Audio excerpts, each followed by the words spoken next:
हे दुर्दैवी आहे की सुप्रीम कोर्टापर्यंत आम्हाला जावं लागलं. एक तर ह्या देशाच्या इतिहासात असं कधीच झालेलं नाही की फाउंडर मेंबर ज्या माणसांनी पक्ष स्थापन केला, ज्या माणसांनी पक्ष स्थापन केला त्या पक्षाचा तो अध्यक्ष होता.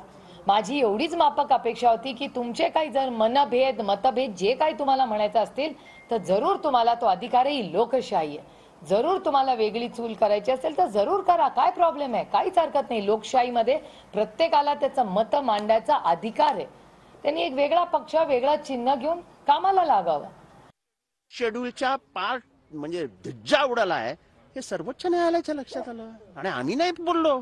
त्यांच्या वकिलांशी जज आर्ग्यू करत होता की काय बोलताय तुम्ही हे. म्हणजे आज आम्हाला अतिशय आनंद होतो की लोकशाही मूल्यांचा जो आदर राखला गेला पाहिजे तो सर्वोच्च न्यायालयाने उचलून धरला. मी आज सर्वोच्च न्यायालयाच्या जजेसचा अत्यंत आभारी आहे. आम्हाला काय सिम्बॉल मिळेल देवास ठाऊक.